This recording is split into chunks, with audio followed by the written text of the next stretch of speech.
hoje a gente vai falar de Klabin. Dá uma olhada nisso aqui. Nos últimos 5 dias ela deu uma subidinha aí de praticamente uns 2%. Se a gente pega no mês, ela já despencou 5%. O que aconteceu? O resultado dela saiu aqui no dia 25 e do dia 25 para cá ela subiu 2,16%. Então você tem que entender o que foi que aconteceu no resultado, o que foi que aconteceu e como ler o resultado. E depois a gente vai calcular um preço teto aqui justo para Klabin, perfeito? Então esse vídeo vai ser completaço, provavelmente vai durar mais de 20 minutos. Então já senta aí na sua cadeira de uma maneira confortável, pega o seu cafezinho, lógico, porque sempre quando tem análise, investimento, alguma coisa do tipo, ou mesmo quando você estiver assistindo um vídeo qualquer meu aí, você tem que estar tomando um cafezinho, né? E olha só, cara, eu não entendo por quê, mas a Klabin gosta demais dessa cor aqui, que é roxo com verde. Eu não sei por que ele gosta dessa cor, mas eu vou fazer uma homenagem aqui, então presta atenção. Caramba, esse roxo da Klabin é muito difícil selecionar, cara, tá louco. Pronto, agora com um vídeo até mais imersivo aqui na Klabin, com as cores dela, a gente vai fazer a análise da Klabin, você vai ver se eu tô comprando, o que eu acho da Klabin e se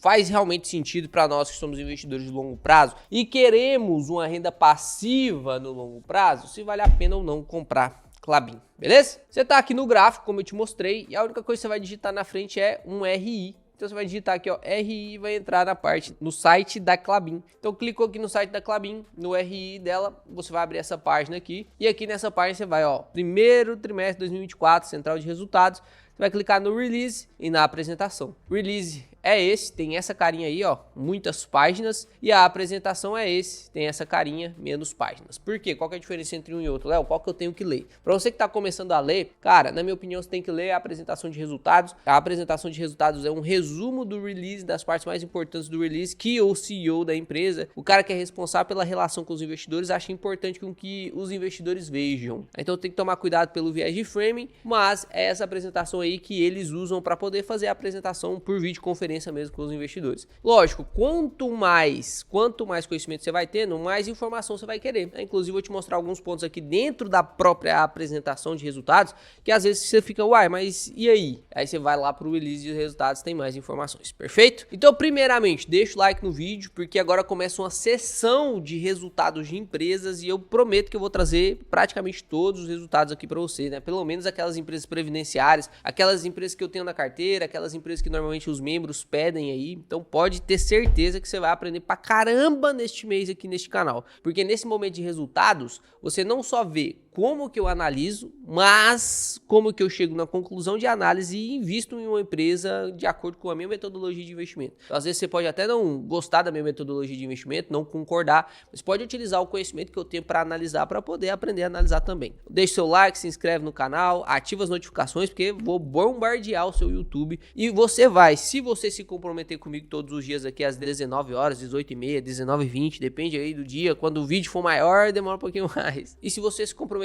todos os dias desse mês, né? Talvez não no domingo, porque domingo é o dia do descanso, né? Domingo é o dia de você se encontrar com o Papai do Céu, de você ficar mais reluto, ir na igreja. Mas todos os outros dias terá vídeo aqui no canal, então se você se comprometer a assistir todos os dias às 19 horas um videozinho aqui, eu te prometo, eu te garanto que você vai aprender pra caramba, perfeito? Então vamos ver a performance aqui da Klabin. E logo no primeiro trimestre ela coloca aqui que teve um volume de venda muito grande, né? Olha só, volume de venda totais, 922 mil toneladas, é muita coisa. E grande parte das suas vendas foi ainda de celulose, né? Lá, 362 mil toneladas de celulose. Teve papel, teve embalagens. E se a gente pega aqui o EBITDA ajustado pelo segmento, o que significa o EBITDA ajustado? Significa o lucro operacional ajustado da empresa. O lucro operacional é da onde está vindo a receita, da onde está vindo o dinheiro. E 60% do dinheiro da Klabin está vindo aqui de embalagens, papéis e embalagens, né? Então, apesar de, quando você olha aqui, pô, a celulose vendeu mais do que o papel, mas se a gente pegar o papel e a embalagem junto, eles correspondem a 60% aqui de todo o EBITDA ajustado da empresa no primeiro trimestre, né? 40% de celulose,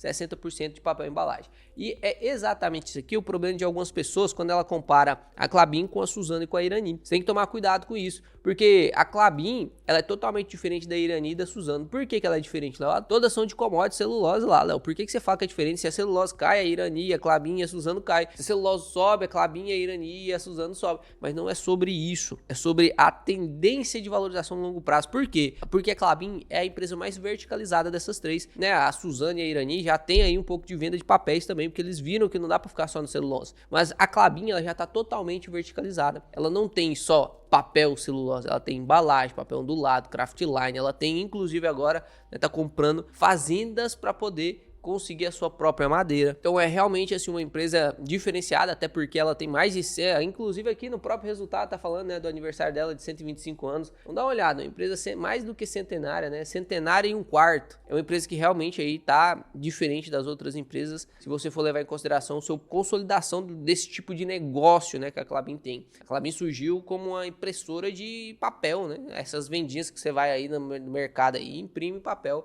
imprime algum trabalho seu. A Klabin surgiu assim. E olha só o quanto que ela vai verticalizando, né? Pra você ver a importância de você comprar empresas verticalizadas. Em vez da empresa que vende só ferro, pega a empresa que vende ferro siderúrgica. Ao invés de uma empresa que vende só o minério, uma empresa que vende só o commodity, seja acionista daquelas empresas que são verticalizadas, aquelas empresas que elas conseguem sustentar ela mesma, né? Como se fosse autossuficiente. Isso aí traz uma grande diferença e, inclusive, isso também bate no preço, né? O preço normalmente acaba ficando mais caro. E aqui a gente tem um ponto importante, dá uma olhada nisso aqui, ó. O volume de vendas aumentou, ó, o volume de vendas aumentou 5% a mais, se a gente levar em consideração o primeiro trimestre de 2023 e o primeiro trimestre de 2024. Se você não acompanhou, eu já fiz uma análise aqui de Copasa. Eu já expliquei sobre a correlação entre um trimestre de um ano e um trimestre do outro ano e o trimestre anterior. Normalmente os resultados, os releases, eles vão sempre vindo comparando assim, é o quarto trimestre de 2023, eu vou comparar com o terceiro trimestre de 2023 e com o quarto trimestre de 2022. Agora eu tô no primeiro trimestre de 2024, então eu vou comparar com o primeiro trimestre de 2023 e com o trimestre anterior, que é o quarto de 2023, e assim sucessivamente. No próximo trimestre, segundo trimestre de 2024, vou comparar com o segundo trimestre de 2023 e com o primeiro trimestre de 2024. Você sempre vai ver essa comparação. Isso é para a gente ter uma comparação anual e uma comparação trimestral. A gente gosta disso para saber o quanto que a empresa está crescendo anualmente e trimestralmente falando. 3 meses não é pouca coisa. Uma empresa pode aumentar demais ou diminuir demais a sua receita. E aí, quando a gente olha aqui na Klabin, de um ano para cá, ela aumentou seu volume de vendas, ou seja, já está vendendo mais. Antes vendia só 10 celulares, agora está vendendo 12. Então aumentou o seu volume de vendas. Porém, dá uma olhada nisso aqui, a receita líquida diminuiu. A receita líquida diminuiu, ou seja, eu estou vendendo agora ao invés de 10 celulares, eu estou vendendo 12, mas eu estou ganhando menos dinheiro. Eu estou conseguindo captar menos dinheiro. Antes eu vendia 10 celulares por R$1.000 cada um, então eu ficava R$10.000. Agora eu vendo 12, mas cada um 500. Aí eu fico com R$6.000, ou seja, diminuir a minha receita. Ela está vendendo mais, mas está diminuindo a receita. Conforme ela vai diminuindo a receita, se ela não consegue diminuir proporcionalmente os custos, ela vai diminuir o EBITDA também. Então teve uma queda do EBITDA aí de 15%, muita coisa, né? E aqui a gente tem que tentar identificar o porquê que o EBITDA caiu. Por que o EBITDA caiu? Quais foram os problemas disso aí, né? E aqui tem dois problemas evidentes.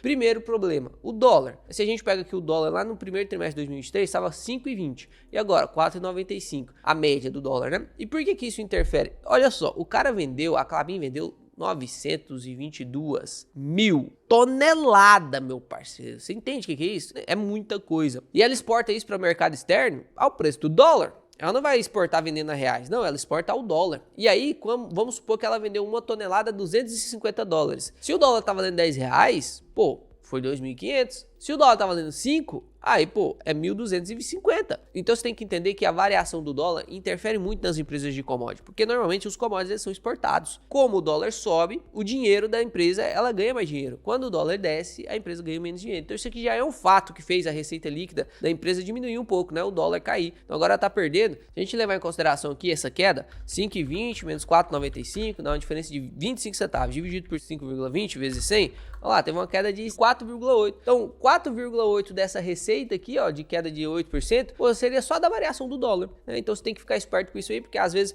vê uma variação do dólar muito alta e a receita líquida caiu muito, você não ficou sem entender, pensando que a empresa tá pior. Não, mas às vezes a empresa tá até melhor do que ela era antes, só por causa do dólar, né? Teve esse probleminha. E qual que é o outro problema aqui que diminuiu a receita dessa empresa? Inclusive, se a gente for aqui no release de resultados, ó, o EBITDA ajustado totalizou 1,6 bilhão, né, que a gente viu aqui na apresentação, ó, 1,6 bilhão no primeiro trimestre, 15% melhor em comparação com o mesmo período do ano anterior, primeiro trimestre de 2023. A variação explicada pela redução da receita líquida foi parcialmente compensada pelo menor custo caixa do período, conforme detalhado anteriormente nas respectivas sessões. Então, presta atenção, ela tá falando que deu 1,6, que foi 15% menor do que o ano anterior, isso porque o custo diminuiu. Porque se o custo tivesse continuado o mesmo, tinha diminuído mesmo mais ainda. Se o custo tivesse continuado o mesmo ou aumentado, deveria ter diminuído o EBITDA ainda mais, né? Então, o que ela tá querendo dizer aqui? O dólar caiu, o custo diminuiu, tem mais um ponto então. Vou ter mais um ponto para poder fazer esse EBITDA cair tanto. E qual que é? É o preço da celulose, meu parceiro. Estamos falando de empresa de commodity. Quando a gente fala da empresa de commodity, você tem que olhar qual que é a commodity que nós estamos falando. Ah, eu tô falando da Vale, empresa de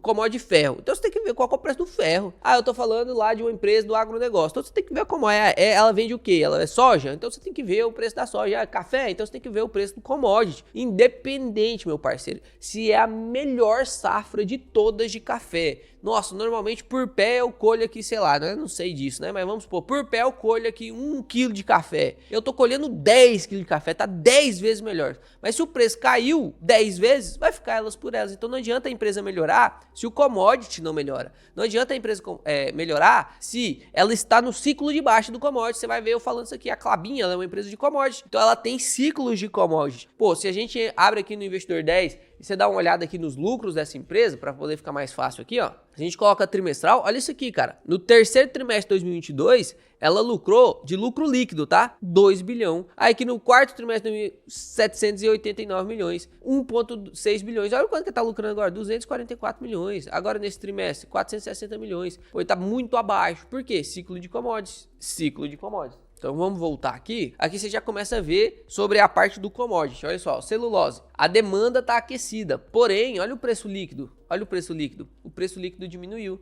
18% a menos na fibra longa e no fluff e 15% a menos na fibra curta. Então o preço caiu, né? O custo por caixa também caiu. Olha lá, eles estão melhorando a sua eficiência. Antes eles gastavam 261 dólares para produzir uma tonelada. Agora está gastando 255. Ou é 6 dólares a menos. É bom pra caramba. A diminuição assim brutal, 7% de diminuição de custo. Se tivesse ficado elas por elas, se a commodity tivesse ficado do mesmo tanto, a produção tivesse ficado do mesmo tanto, o dólar tivesse ficado do mesmo tanto, cara, ela ia lucrar 7% a mais só pelo corte de custo. Só que neste caso ela lucrou menos, teve menos receita, por quê? Apesar dela cortar o custo, o lucro dela estava aqui, apesar dela cortar o custo e o lucro subir um pouquinho, ela teve diminuição do dólar, ela teve diminuição do preço do commodity, ela teve aumento um pouquinho da produção. Então ela, inevitavelmente, apesar de estar melhorando, ela diminuiu sua receita líquida. Se a gente pega aqui a parte de papéis e papel ondulado, né? Papelão ondulado aqui, da MP27 e MP28. Isso aqui são a Puma 1, Puma 2, né? Você consegue ver aqui que a receita líquida aumentou um pouquinho e o volume de venda subiu pra caramba. Ó, teve que aumentar 16% do volume de venda para poder a receita subir 3%. Por quê? Porque o commodity tá mais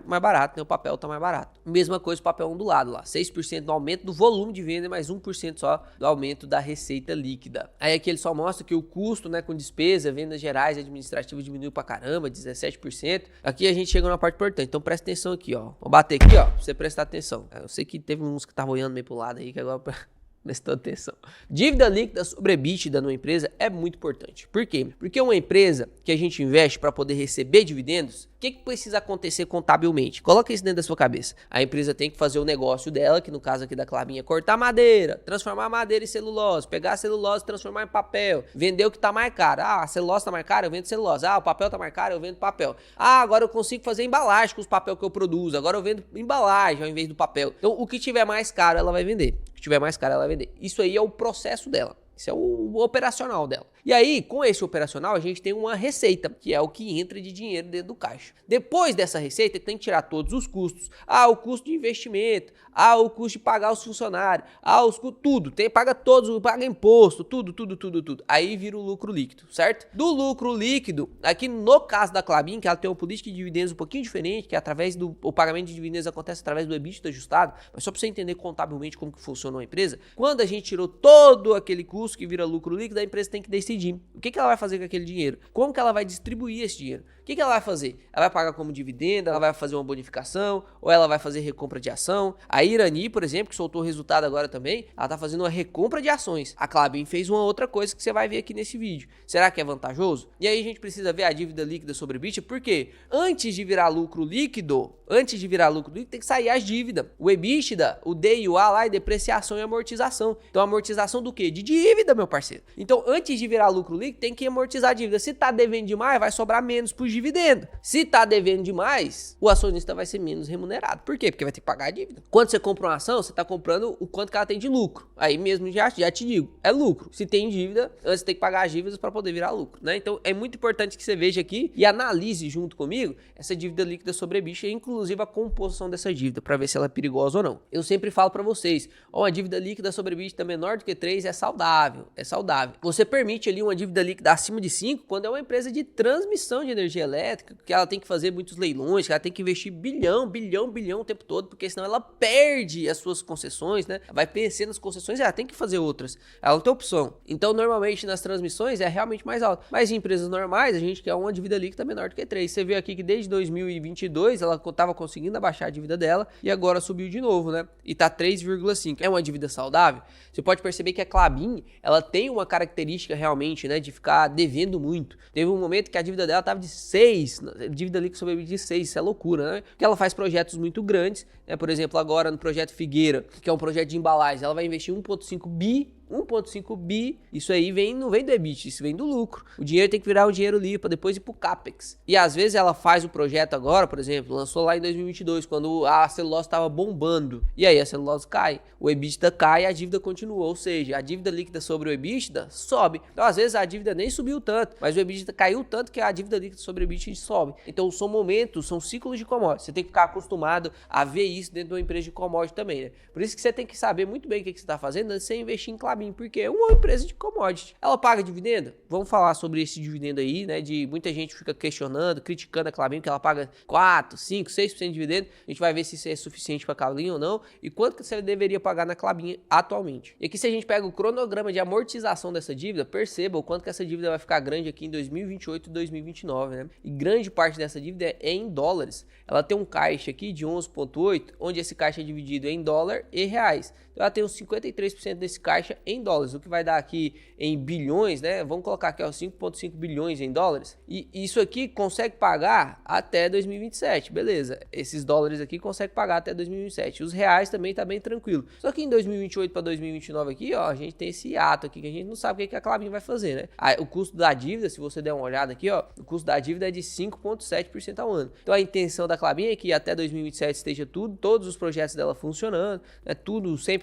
funcionamento e que ela consiga realmente um novo ciclo de boom de commodity aí para poder ganhar muito dinheiro, né? Para poder pagar essas dívidas. E aqui eles já começaram, né, com a startup em abril de 2022 lá em Piracicaba, com a capacidade produtiva aumentando pra caramba, 240 mil toneladas por ano. E aqui ele vai conseguir atingir tudo isso lá em 2028, né? Então percebam uma correlação aqui, né, entre a dívida 2028 e a finalização do projeto Figueira. O projeto Figueira, ele tá aumentando ali a capacidade, né? Em 2024 vai aumentar a 70, em 2025 190, 2026, e aí ele vai entregando essa parte percentual até 2028 bater lá os 240, aumentar pra caramba, né? E aí aqui como que seria esse total investido? 1,5 bilhão, ela já investiu aqui 600 milhões, né? Mais 200 aqui no primeiro trimestre de 2024, ainda vai investir aqui em 2024 mais 546 milhões, ou seja, vai dar um total de 1.200, 1.300, né? E aqui em 2025 vai ter que ainda investir mais um pouquinho para bater ali os 1,5 bilhão. E se você abre aí, ó, a apresentação do projeto Figueira, você vai ver que é um projeto focado mais em embalagem mesmo, né? Então, é todo tipo de embalagens. Depois, se você quiser dar uma olhada aí no projeto Figueira, é só você entrar aqui nessa parte aqui do relatório, clicar aqui que você vai abrir e já vai ir lá direto. E aqui uma coisa que ele fala sobre o consumo per capita de embalagens, né? Principalmente para substituição do plástico de uso único. Por exemplo, tem muita gente que usa uma garrafinha plástica e joga a garrafinha plástica fora, né? Inclusive o plástico, ele é prejudicial para a saúde mesmo, né? Você ficar reutilizando assim, como eu tô reutilizando essa garrafinha aqui, isso aqui é prejudicial para a saúde. Solta muito polipropileno, né? Então é bom que a gente tenha embalagens realmente de papelão, que é mais biodegradável. Você consegue ver aqui que nos países desenvolvidos, dá uma olhada, nos países desenvolvidos o consumo de embalagem é muito grande, ó, 44 quilos, 60 quilos, 67 quilos, 71 quilos, 70 quilos, 30, 60, isso aqui é o quê? Isso aqui é per capita, meu parceiro. Então cada cabeça lá dos Estados Unidos consome isso aqui em quilos de embalagem. E o Brasil aqui só 19 por enquanto. Aí ele faz uma comparação que o Brasil ainda tem muito espaço para crescer, né, nos países desenvolvidos. Então provavelmente o consumo de embalagem vai crescer pra caramba, né? E ele fala aqui que ele vai fazer esse esse fanfold, né, que seria as caixas ali tudo em chapa e que ele vai conseguir abrir essas caixas para poder depois virar uma caixa, né, tinha pré-moldado ali, o que ocupa menos espaço, diminui o custo ali para exportação, um monte de coisa. Não acho que é ruim não o projeto Figueira, tá? Eu acho que inclusive em algum momento a Klabin ia ter que fazer esse projeto Figueira. A gente só tem que tomar cuidado realmente com o quanto que ela tá se endividando e no período que ela tá se endividando, né? Ela se endividou num período muito bom. Isso é perigoso. Por quê? Porque quando você tá num período muito bom, a única coisa que pode, como dizia minha avó, pra morrer, basta estar vivo. Então, tá num momento bom, a única coisa que pode acontecer agora, meu parceiro, é cair. Então, lógico, tinha que fazer projetos de investimento? Sim. Só tem que tomar cuidado com a dívida. Se a gente pega aqui a Klabin e a dívida líquida sobre EBITDA dela, historicamente, olha isso aqui, cara. Pega aqui, ó, dívida líquida sobre EBITDA. Historicamente, ela tem uma dívida líquida meio alta mesmo, né? A média de 4. Então, teve aquele momento lá em 2015, ó, quando começou lá Puma 1, Puma 2, né? Foi diminuindo por quê? Porque foi aumentando o EBITDA. Por quê? Fez a dívida gigantesca, foi concluindo a Puma 1, Puma 2, e aí foi começando a aumentar a produção, e aí foi diminuindo a dívida líquida sobre a EBITDA. Por quê? Porque o EBITDA foi aumentando e a dívida, consequentemente, né, com o passar dos anos, diminuindo. Depois fez um outro investimento, ó, aqui foi Puma 2, aí diminuiu. Agora tá indo aí Projeto Figueira, mais aquela compra daquelas fazendas lá de madeira, né? Ela percebeu que ela comprar madeira de terceiros tá ficando muito caro, então ela quer agora verticalizar ainda mais, né? Ela quer ela mesma produzir as madeiras. Só que, pô, pra você plantar uma árvore demora 7 anos pra crescer, né? Aí o que ela fez? Ela tá fazendo a negociação para comprar fazendas que já tem essas madeiras. E aí ela vai já pegar essas madeiras e replantar. Então ela consegue utilizar um pouco dessas madeiras, diminuir o compro de uso de terceiros, né, de madeira de terceiros, e aí ela consegue diminuir ainda mais seu custo, que está caindo. Aqui ela mostra a tendência, a demanda do preço, né? Então aqui praticamente em todos, né, celulose, papel e embalagem, praticamente todos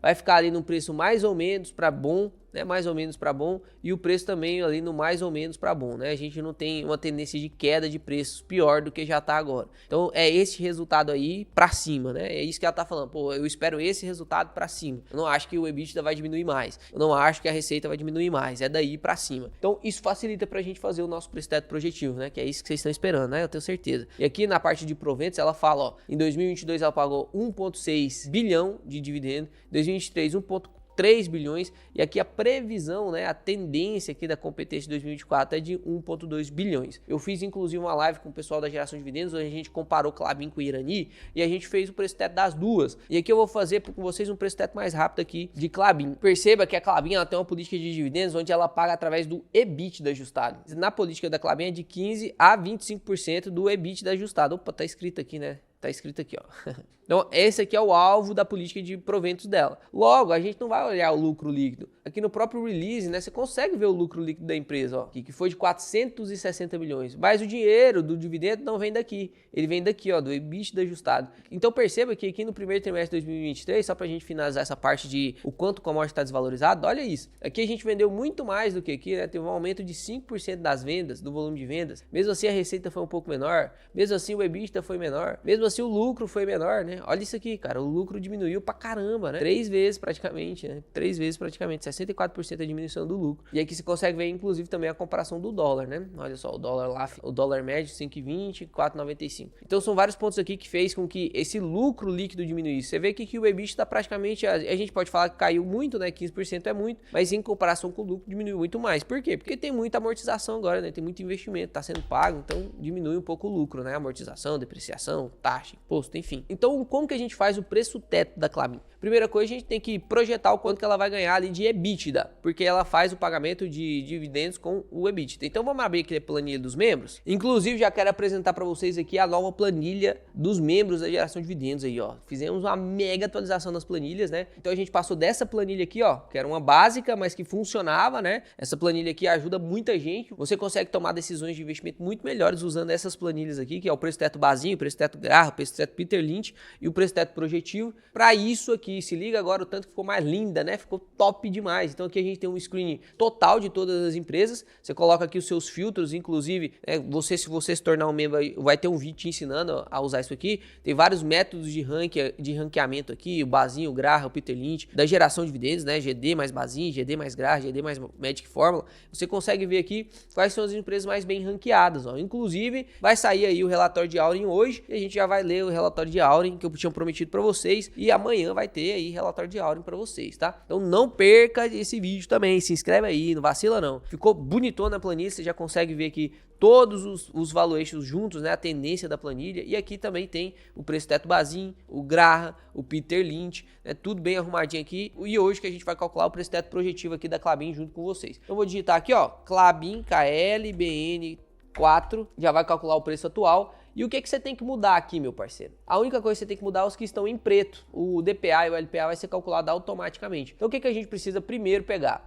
Pô, a gente primeiro precisa pegar o lucro projetivo. Normalmente em todas as empresas a gente usa o lucro, mas na Klabin a gente vai usar o EBITDA ajustado. Então você vem aqui no EBITDA ajustado que a empresa lucrou neste trimestre e agora começa a parte da projeção. Por quê? Porque a gente tem que projetar o quanto que ela vai lucrar no segundo trimestre, no terceiro trimestre, no quarto trimestre. A gente tem que ver quanto que ela vai lucrar e a gente projeta isso, né, para tentar entender o quanto que ela vai pagar. Então olha só, na minha opinião, né, na minha singela opinião, não acho que vai subir pra caramba, né? Talvez ela possa até diminuir um pouco. Por quê? Por conta das quedas de preço. Ela tá ali tendo uma tendência de manter esse preço ou pelo menos subir um pouquinho. Então seria inteligente a gente prever pelo menos que vai continuar a mesma coisa. Então vamos fazer assim, ó. Primeira coisa, eu vou te ensinar a fazer esse hackzinho aqui, né, para você projetar o seu preço teto aí conforme que você for fazer em qualquer tipo de empresa. Começa assim. Você pega do primeiro trimestre e multiplica por 4, porque aí você vai replicar o primeiro trimestre nos próximos 3 trimestres. Ah, Léo, mas todos vai ter o mesmo lucro? Não, lógico que não. Um vai ter mais, um menos. Mas primeira projeção a gente faz assim, depois a gente vai aumentando ou diminuindo, pra gente ver o quanto que vai ter ali realmente, né, de preço teto projetivo. Então, ó, vou pegar 1,652, isso aqui tá em bilhões, né, vezes 4, vai dar 6,6 bilhões. Então eu vou lá na planilha, ó, 6,608 bilhões. Então digita aí vários zeros. Pronto, 6,6 bilhões. Agora, o que a gente precisa pegar? A gente precisa pegar aqui a quantidade de papéis. O que é isso, Léo? A quantidade é o número de ações. A gente desce ali no investidor 10, aqui nessa parte de total de papéis, coloca valores detalhados e pega esse número aqui, ó. Aí você pode dar um Ctrl+C, Ctrl+V, só vai ficar feio, tá vendo? Aí o que você faz para poder mexer, melhorar isso aqui, ó? Você clica aqui, aí lá em cima tem esse pincelzinho para copiar a formatação. Vral! Pronto, já era, papai. Você não precisa ficar digitando, né? Essa é uma técnica que eu aprendi aí que auxilia muito. Então você viu aqui que já calculou o LPA automático. O LPA, então, da ação vai ser de 1,08. Agora a gente precisa pegar o payout da empresa. Quanto que ela tá pagando de payout. E se a gente olhar ali dentro do próprio relatório, né? Ela fala aqui que ela vai pagar de 15% a 25% do EBITDA ajustado. Mas, você viu que aqui no primeiro trimestre ela pagou 330 milhões? Se a gente abre aqui o resultado do fato relevante, ó, avisa os acionistas, da Klabin aqui, depois de uma